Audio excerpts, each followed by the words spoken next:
pagi ibu guru semuanya, dan selamat pagi buat ibu kepala sekolah yang sudah menyediakan waktunya buat kita bersama di pagi ini untuk saya mempresentasikan tentang destinasi penyebaran pemahaman dan penerapan budaya positif guru penggerak angkatan 10 di modul 1.4. Baiklah ibu-ibu, sebelum kita melanjutkan acara, sebelumnya kita berdoa terlebih dahulu. Nanti yang memimpin doanya Ibu Ica, Ibu Anci. Tuhan, sekarang kami juga mulai acara kami. Kiranya Tuhan menyertai sepanjang kegiatan kami sampai selesai nanti dalam acara destinasi penggerak guru penggerak angkatan ke-10 untuk Ibu Mega. Mudah-mudahan kami lancar sampai selesai dan Ibu bisa melanjutkan tugas yang selanjutnya. Terima kasih Tuhan, dalam penyertaan Tuhan selalu menyertai kami dari awal ke selesainya kami acara nanti. Terima kasih Tuhan, dalam nama Yesus Kristus kami berdoa. Amin. Kata sambutan dari Ibu Kepala Sekolah, waktu dan tempat kami silakan.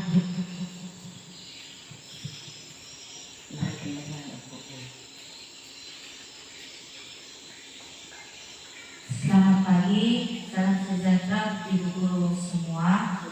Di sini kami mengucapkan terima kasih karena diberi kesempatan untuk menyampaikan sepatah dua patah kata. Terima kasih kami ucapkan kepada Ibu Mega yang sudah mau datang ke sini untuk berbagi ilmu untuk menjelaskan tentang masalah yang ini nanti yang akan disampaikan tentang guru penggerak, dan biar nanti bermanfaat bagi kita semua dan untuk kita bisa jalankan bersama-sama apa yang akan disampaikan Ibu Mega nanti. Kami persilahkan sama Ibu Mega nanti menyampaikan hasil dari program studi guru penggerak yang ke-10.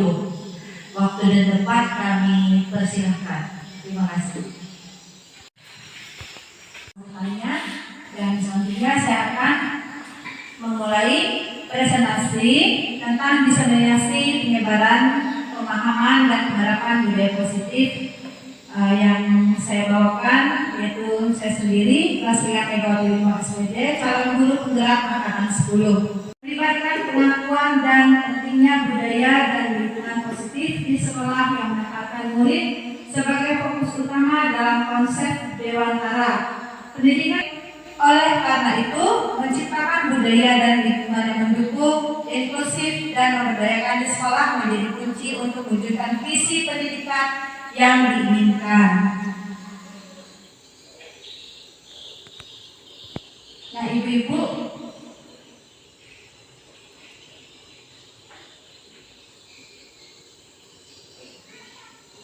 next lagi ya. Cara yang pakai ada 8 konsepnya, yaitu pertama perubahan paradigma belajar, kedua disiplin positif, ketiga nilai-nilai kebajikan, kontrol guru, ketujuh keyakinan kelas, dan ke-8 segitiga restitusi. Next. Nah, ini tentang pembelajaran dengan paradigma baru. Ya, di paradigma baru ini mengenai pembelajaran dengan paradigma baru merupakan pembelajaran yang dirancang berdasarkan prinsip pembelajaran berdiferensiasi sehingga para peserta didik belajar sesuai kebutuhannya berdasarkan tahap perkembangan sesuai teori psikologi modern untuk mewujudkan profil pelajar Pancasila. Nah, ini ada 6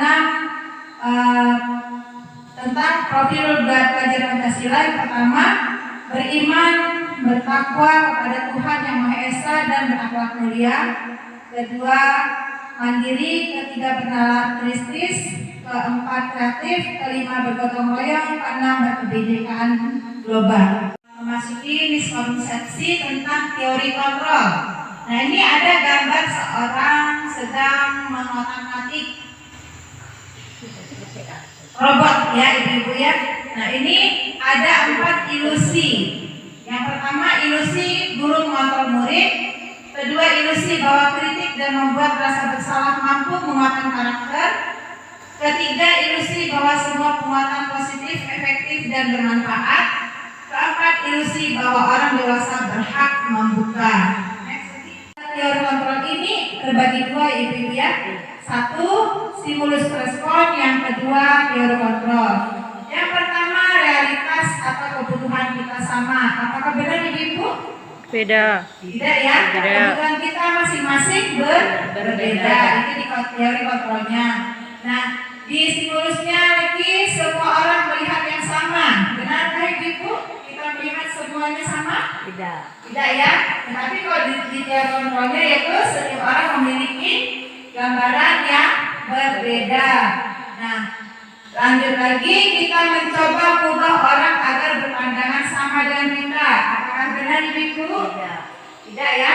Kita berusaha memahami pandangan orang lain tentang dunia. Nah, ini selanjutnya, perilaku buruk dilihat sebagai suatu kesalahan. Apakah kita selalu melihat kesalahan orang lain terus ibu? Tidak ya. Tapi di stimulus teori kontrolnya semua perilaku memiliki tujuannya masing-masing ya ibu ya. Nah, terus di selanjutnya ini, orang lain bisa mengontrol saya. Benarkah ibu? Tidak. Tetapi yang bisa mengontrol kita siapa? Hanya diri sendiri. Nah, selanjutnya, saya bisa mengontrol orang lain. Benar? Tidak bisa. Tidak ya. Tapi kita tidak bisa mengontrol orang lain ya di teorinya. Nah, selanjutnya, pemaksaan ada pada saat rujukan gagal. Apakah kita selalu memaksa orang? Tidak. Tidak ya. Kalau di teorinya kita selalu berkolaborasi dan konsensus menciptakan pilihan-pilihan baru. Nah, selanjutnya model berpikir menang kalah. Tapi kalau di teorinya model berpikir kita selalu menang. Nah, ini ada disiplin positif. Disiplin mengacu pada disiplin diri yang memiliki tanggung jawab terhadap apa yang dilakukannya berdasarkan nilai-nilai yang diyakini. Disiplin positif merupakan salah satu cara penerapan disiplin yang bertujuan untuk menumbuhkan kesadaran serta memberdayakan peserta didik tanpa imbalan, penghargaan atau reward, ancaman atau hukuman. Ibu-ibu, kalau misalnya kita melihat anak murid kita, misalnya dia tidak bersemangat, bagaimana cara kita supaya dia bersemangat? Apakah kita iming-iming dengan hadiah? Tidak. Tidak ya, tapi kita menyemangatinya dengan cara memberikan dia motivasi ya, memberikan dia dukungan ya. Dukungannya bisa berupa kata-kata yang positif ya ibu-ibu ya. Misalnya, kamu hebat, kamu pintar, ayo nak, semakin giat lagi. Jadi tujuan kita adalah menciptakan peserta didik yang memiliki disiplin diri sehingga mereka berperilaku mengacu kepada nilai-nilai kebajikan universal dan memiliki motivasi intrinsik dalam perubahan perilaku ke arah yang lebih baik. Yang disepakati bersama lepas dari suku, bangsa, agama, bahasa maupun latar belakangnya. Ibu-ibu, di sekolah kita tidak ada yang satu suku, tidak ada yang satu agama saja, atau tidak ada yang satu bahasa ibu saja, atau tidak ada yang latar belakangnya hanya sama, semuanya sama, tidak ya. Namun di sekolah kita ada berbagai suku, ada berbagai agama, ada berbagai bahasa ibu, atau ada yang berbagai latar belakangnya berbeda-beda ya. Nah, jadi di sini kita harus saling menghargai satu sama lain. Nah, ini contoh nilai kebajikan institusi atau organisasi. Yang pertama itu profil pelajar Pancasila. Di dalam profil pelajar Pancasila itu terdapat beriman dan bertakwa pada Tuhan Yang Maha Esa dan berakhlak mulia, berkebinekaan global, gotong royong, mandiri, kreatif, dan bernalar kritis. Nah, ada juga yaitu IDO, yaitu Primary Year Program, yaitu PYP. Di dalamnya ada toleransi, rasa hormat, integritas, mandiri, menghargai, antusias, empati, keingintahuan, kreativitas, percaya diri, dan komitmen. Nah, ini ada kebutuhan dasar manusia. Kebutuhan dasar manusia adalah segala sesuatu yang kita lakukan untuk mendapatkan apa yang kita inginkan. Seluruh tindakan yang kita lakukan memiliki tujuan tertentu. Dan semua usaha terbaik yang kita lakukan adalah dalam rangka agar kebutuhan dasar kita terpenuhi dengan baik. Nah, Ibu, kebutuhan dasar kita itu apa saja, Ibu? Ada sandang, pangan, dan papan. Ya, sandang, pangan, dan papan itu adalah kebutuhan dasar kita ya, yang paling awal, yang paling pertama yang harus kita penuhi. Nah, ini next lagi, Bu. Nah, ini ada 5 hidup. Nah, untuk kita bisa bertahan hidup, kita memerlukan makanan, pakaian, tempat tinggal, keamanan, dan kesehatan. Ini sengaja saya buat gambar rumah. Rumah adalah tempat kita untuk berteduh dari sengat terik matahari dan hujan ya. Nah, yang kedua, kebutuhan dasar manusia itu tentang kasih sayang dan rasa diterima. Saya beri dia tanda love. Nah, ibu-ibu perlu nggak kita disayang? Perlu ya, terutama disayang oleh suami yang sudah berkeluarga ya, dan disayang oleh anak-anak yang kita kasih dan kita cintai. Nah, di sekolah juga anak-anak murid kita juga perlu ya merasakan kasih sayang dan rasa diterima oleh guru-gurunya. Nah, di dalam kebutuhan dasar manusia yang kedua ini, yaitu kasih sayang dan rasa diterima, terdapat rasa diterima, dipedulikan, berbagi, kerjasama, menjadi bagian dari kelompok. Anak-anak dari awal dia merasa tidak diterima, dari awal dia merasa tidak disayang, maka anak didik kita juga saat belajar juga dia tidak akan bersemangat. Jadi supaya anak-anak didik kita bersemangat dalam pembelajaran yang kita berikan, kita pertama sekali harus menyayangi anak murid, harus kita pedulikan hadirannya, harus kita mau berbagi dengan anak murid, harus kita bekerja sama dan menjadi bagian dalam kelompok anak-anak tersebut ya. Nah, yang ketiga yaitu penguasaan. Di dalamnya ada harga diri, keinginan untuk dianggap memimpin, berprestasi, diakui dan didengar. Nah, anak-anak juga pengen ya dia memiliki harga diri ya yang kuat, dan kita juga memberikan kesempatan buat anak-anak untuk memimpin, dan kita berikan dia kesempatan untuk berprestasi, dan kita mengakui segala hasil karya yang sudah dilakukan oleh anak-anak didik kita. Dan kita juga kebebasan, di dalamnya ada mandiri, memiliki pilihan, mencoba hal baru, mampu mengendalikan arah dirinya. Nah, ibu-ibu, anak-anak kita juga setidaknya kita ajari dia supaya mandiri dalam hal yang kecil aja, misalnya memakai sepatu sendiri, makan sendiri gitu ya, dan melakukan hal-hal di sekolah secara mandiri. Nah, dan kita berusaha juga untuk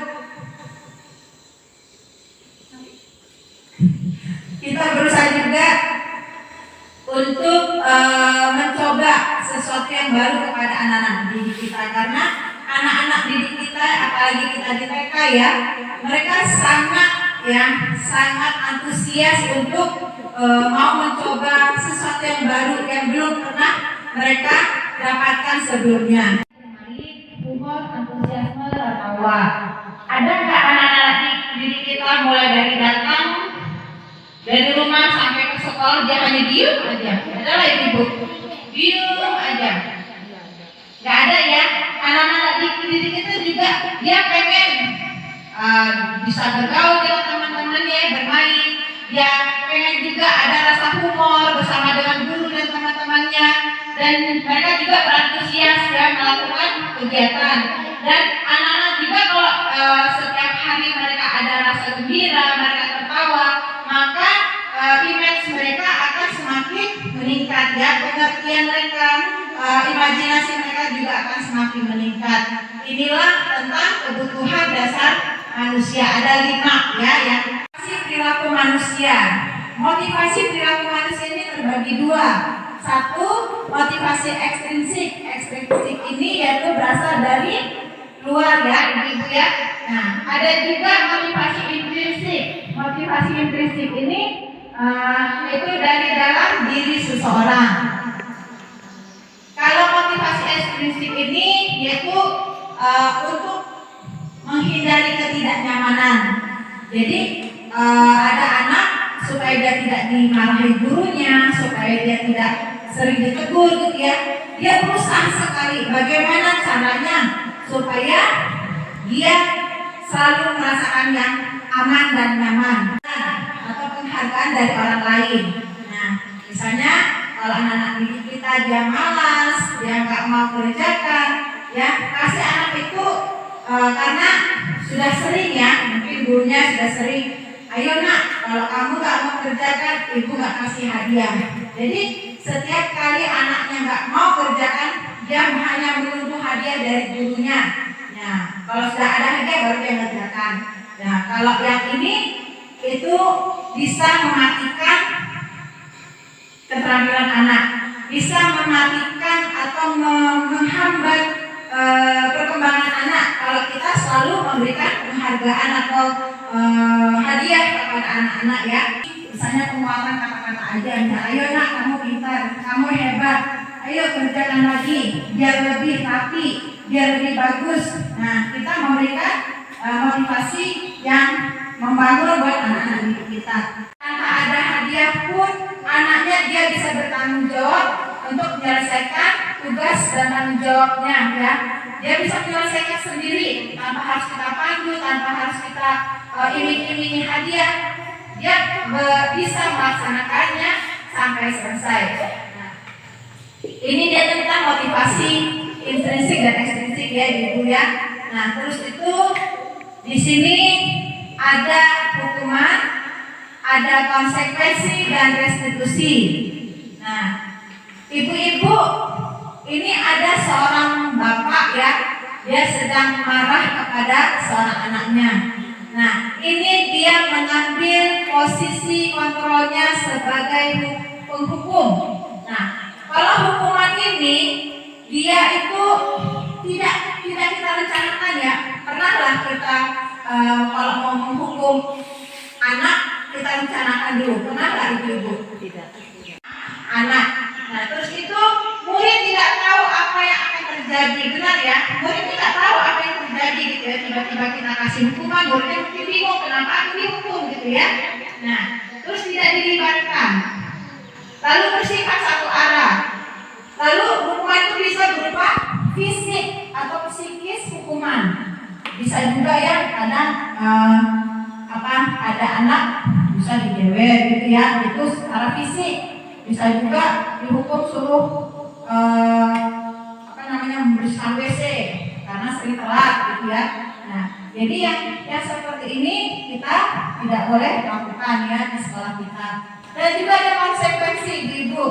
Kalau konsekuensi ini terencana, disepakati sesuai peraturan. Benar ya ibu ya. Nah, misalnya kita kan sudah bikin peraturan nih. Bila terlambat, konsekuensinya misalnya apa? Nyapu halaman. Konsekuensinya apa? Siram bunga tanaman. Nah, selama jam pelajaran di saat anaknya terlambat. Ini melakukan kesalahan pasti mata kita selalu memandang kepada anak tersebut. Pikiran kita selalu ke si anak tersebut ya, karena dia sering melakukan kesalahan. Nah, ini juga tidak boleh kita lakukan ya di sekolah. Yang ketiga itu restitusi. Nah, restitusi ini sini ada proses menciptakan kondisi bagi murid untuk memperbaiki kesalahan. Terus itu proses yang kolaboratif mengajarkan murid untuk mencari solusi. Nah, di restitusi ini kita cara kita supaya anaknya tidak melakukan kesalahan lagi, kita memanggil anaknya, kita bertemu face to face ya. Nah, jadi kita bertemu dengan tatap mata, jadi kita tanyakan masalahnya apa, lalu kita mencari jalan keluar dari masalah tersebut. Misalnya anaknya mengambil makanan temannya, mungkin saat pagi hari dia nggak sempat makan. Nah, jadi kita tanya kenapa ambil makanan si Daud misalnya ya. Nah, lalu si Gabriel mungkin dia mengatakan, Bu, karena saya tidak makan dari pagi. Nah, ini ada 5 posisi kontrol guru. 1 menghukum, 2 membuat rasa bersalah, 3 memantau, 4 teman, dan 5 manajer. Dari kelima ini ibu-ibu, kita di bagian mana ya? Harusnya kita di bagian mana? Dari kelima ini. Teman. Ya, Ibu Tepi. ya. Ibu Tepi memilih sebagai teman. Alasannya apa, Bu? Kalau saya sih sebagai pribadi menempatkan posisi anak itu sebagai teman ya, karena pemikiran saya itu kalau mereka itu merasa jadi teman itu berarti mereka selalu terbuka, jadi pendapat mereka itu bisa mereka keluarkan, misalnya kamu kenapa ini, jadi mereka punya alasan, berani mereka mengeluarkan pendapat mereka kalau mereka merasa kita itu sebagai teman. Jadi saya itu lebih memposisikan posisi saya itu pribadi saya sebagai teman. Oke, terima kasih Bu. Iya, tepuk tangan buat Ibu Tepi. Nah, Bu Tepi memilih sebagai teman. Kalau Bu Ica sebagai apa, Bu? Sebagai pemantau. Dan sana si A itu mengerjakan perintah. Yang sebelah sana kita dia bagus bisa mengerjakan sendiri pekerjaannya sampai selesai. Itu menurut saya dari pemantau. Kalau saya sendiri mungkin dari keseluruhan mungkin pernah merasakannya ya, dari penghukum, pemantau, pembuat rasa bersalah, menjadi manajer juga, teman juga. Tapi yang saya ambil mungkin teman ya, karena kalau teman, kalau kita cuma mengambil penghukum mungkin sekali-kali mungkin pernah ya, tapi kalau teman karena kita sebagai guru PAUD, mungkin mereka seandainya di rumah tidak ada teman, kalau di sekolah mungkin dia merasa kalau gurunya menjadi teman, mungkin dia merasa lebih enak merasakan kalau gurunya lagi mengajar dan gurunya bersikap seperti teman. Apa yang diajarkan gurunya mungkin dia cepat memakai, masuk dalam pikirannya. Jadi mungkin jadi teman lebih baik lah daripada ya mungkin bisa kita mengambil pemantau itu mungkin bisa sekali-kali memantau mungkin bisa, kalau kan pemantauan juga mungkin tidak bisa kita juga kalau dia semua bisa, tapi yang lebih baik itu dari teman mengambil posisinya lebih banyak mengambil ke teman. Terima kasih. Iya, Kata-katanya mungkin hukuman. yang memberikan sedikit agak lebih meningkatkan. Iya, harus ada itunya. Intonasi suara kita. Jadi kalau hukuman itu sebenarnya Bukan soal pukul memukul. Iya, bukan sangat ngeri gitu ya. bukan. Hukuman. Nah, saya juga tidak setuju ya kalau seorang guru itu menghukum murid. Tidak setuju karena saya tidak pernah ya namanya menghukum murid dengan cara yang kejam, tidak pernah. Tapi saya bagaimana cara kita gitu ya, kalau murid itu melakukan kesalahan, cara kita lah bagaimana supaya murid itu tidak takut. Nah, Kalau kamu tidak boleh istirahat, nanti kalau kamu belum selesai mengerjakan, jadi mereka ada motivasinya. nah saya tidak boleh Terpacu. tidak bisa. Nah, kita misalnya kan ada murid yang kayak tadi saya lagi mendengar lemah bacanya, nggak mau menulis. Ya, cara kita gimana ibu-ibu? Mungkin kita guru-guru kayak gini ya, banyak ide yang bisa kita dapatkan. Misalnya kalau tangan anak motorik halus, anak itu tadinya lemah, cara kita bawa tepung dari rumah. Ayo nak, kita sama-sama membuat donat, meremas itu tepung supaya ini jari-jari tangannya itu kuat, tidak lemah lagi. Meremas kertas. Iya, meremas kertas. Apa kita ajak dia misalnya menari, ayo gerakkan tangannya, ayo ikutin ibu guru. Enggak yang harus ayo pegang pensil, pegang keras-keras, itu tidak masuk di logika anak. Ya, nah saya kalau mendidik anak murid kalau sudah tahu kelemahannya di mana, saya deketin dia. Ini ada contoh penerapan 5 posisi kontrol guru. Yang pertama yaitu kasus murid mengganggu teman latihan menari. Nah, kalau kita sebagai penghukum, mungkin kita akan mengatakan kepada murid berdiri di depan kelas sambil kaki sebelah diangkat. Ini kalau kita sebagai penghukum. Kalau kita sebagai pembuat merasa bersalah, berapa kali ibu memberitahumu, kamu selalu mengecewakan ibu. Nah, ini kalau posisi kita sebagai pembuat merasa bersalah. Next lagi bu. Next. Kalau posisi kita sebagai teman, kita bisa mengatakan kepada murid kita, ayo dong patuh pada peraturan sekolah, bantu ibu guru sekali ini saja ya. Ya sudah, gak apa-apa. Lain kali kamu jangan berbuat seperti itu lagi. Nah, ini kalau kita sebagai apa ibu? Sebagai teman, ya. Kalau kita sebagai pemantau, kita bisa mengatakan kepada murid-murid kita, kamu sudah melanggar tata tertib di kelas. Kamu tahu konsekuensinya. Setelah ini kamu minta maaf kepada temanmu yang kamu ganggu tadi dan jangan diulang lagi. Nah, ini kalau kita sebagai pemantau. Next lagi. Apakah kamu tahu kesalahanmu? Kira-kira bagaimana kamu memperbaiki kesalahanmu itu? Nah, ini kalau kita sebagai seorang manajer ya, posisi kita sebagai manajer, bukan seorang manajer ya, tetapi sebagai seorang posisi sebagai manajer. Next lagi bu. Posisi kontrol, apakah aku? Nah, kalau misalnya saya kecewa sekali dengan kamu, ini posisinya sebagai apa ibu-ibu? Kira-kira? Merasa bersalah. Ya, posisi kita merasa bersalah ya. Next lagi. Kamu tidak pernah mendapat nilai jika tidak mengerjakan tugas. Ini kita sebagai apa ibu? Penghukum. Penghukum. Ya, benar ya. Ini keyakinan kelas. Ya. Kita bisa membuat keyakinan kelas bersama dengan murid. Nah, mengapa keyakinan kelas?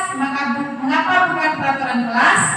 Nah, sekarang saya tanya kepada ibu-ibu, apa perbedaan keyakinan kelas dan peraturan kelas? Peraturan sudah baku, kalau keyakinan itu kita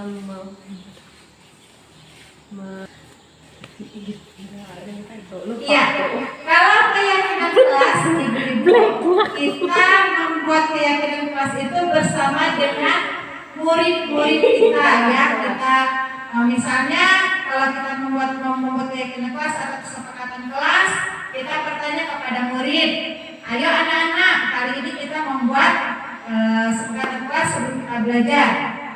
Misalnya kalau sebelum belajar kita melaksanakan apa dulu? Nah, nanti anak-anak yang menjawab sendiri, ya, berdoa sebelum melakukan kegiatan. Kalau buang sampah di mana, anak-anak? Tempat sampah. Nah, itu ya contoh tentang kesepakatan atau keyakinan kelas. Tapi kalau peraturan kelas dibuat oleh kepala sekolah dan guru, dan itu bersifatnya sudah baku ya, tidak bisa diubah lagi. Ya, nah, terus next lagi. Kelas di dalam membantukan keyakinan kelas itu berupa abstrak ya, tidak harus beruntun, harus dari satu apa enggak ya, tapi karena kita di TK kita membuatnya secara abstrak ya. Nah, Bisa misalnya kita pertama buang sampah di mana, sebelum belajar kita harus apa, kalau ada teman yang membawa makanan, terus kita pengen makanan teman harus bagaimana gitu ya. Nah itu kalau yang bersifat abstrak. Nah ada juga berupa pernyataan universal. Terus itu dibuat dalam pernyataan positif ya. Pernyataan positif ini kata-kata yang positif gitu ya. Nah terus itu sedikit saja agar mudah diingat, nggak perlu sampai 10 pernyataan kelas ya. Nah, kalau kita di TK cukup 5 saja boleh gitu ya.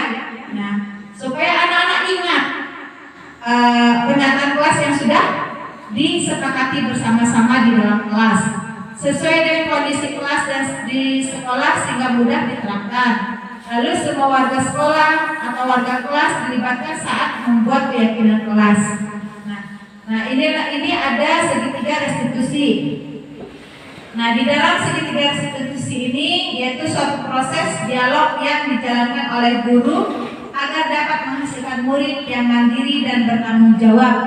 Nah, segitiga restitusi ini ada 3 ya Ibu ya. Pertama menstabilkan identitas, kedua validasi tindakan yang salah, ketiga menyatakan keyakinan. Next lagi. Ini yang pertama menstabilkan identitas. Berdasarkan prinsip kesalahan adalah bagian dari proses pembelajaran. Nah, ini kata-kata positif yang bisa kita ajukan kepada murid-murid kita yang memiliki kasus ya di sekolah. Kita bisa mengatakan berbuat salah itu wajar. Tidak ada manusia yang sempurna. Ibu juga pernah melakukan itu. Ibu tidak mau mencari siapa yang salah, tapi ibu ingin mencari solusi dari permasalahan ini. Kamu tidak merasa begitu, ya? Nah, terus itu yang kedua tentang validasi. Validasi tindakan yang salah. Berdasarkan prinsip setiap perilaku berupaya memenuhi suatu kebutuhan tertentu. Nah, di sini ada 3 kata positif yang bisa kita berikan kepada murid, yaitu kamu pasti punya alasan mengapa melakukan hal itu, padahal kamu bisa melakukan yang lebih buruk dari ini ya. Nah, terus yang keduanya kamu patut bangga karena telah melindungi sesuatu yang penting bagimu. Terus selanjutnya kamu melakukannya karena mempertahankan sesuatu yang penting bagimu. Next lagi, keyakinan kelas. Berdasarkan proses teori kontrol bahwa pada dasarnya kita termotivasi secara intrinsik. Nah, ini yang ketiga ya. Itu terdapat apa keyakinan kelas kita. Kita tanyakan kepada murid kita kalau misalnya dia berbuat salah. Nah, masih ingat nggak keyakinan kelas yang kita sudah buat? Nah, nanti anaknya sendiri yang menjawab ya. Lalu nilai-nilai apa gambaran sebuah kelas yang ideal menurut kamu? Kamu ingin menjadi orang yang seperti apa? Nah, kita bisa bertanya kepada siswa kita ya tentang keyakinan kelas. Nah, ibu-ibu ini di akhir kegiatan kita itu ada penutup ya. Nah, di penutup ini saya ambil kesimpulan yaitu dalam penerapan program disiplin positif hendaknya guru memiliki standar kepribadian profesional dan sosial yang baik di mana guru mampu merefleksi dirinya dalam posisi kontrol saat ini. Bagaimana perjalanan dirinya sebagai among atau manajer yang menuntun muridnya menjadi insan yang mandiri, merdeka dan bertanggung jawab sesuai dengan standar nasional pendidikan. Itu Ibu ya.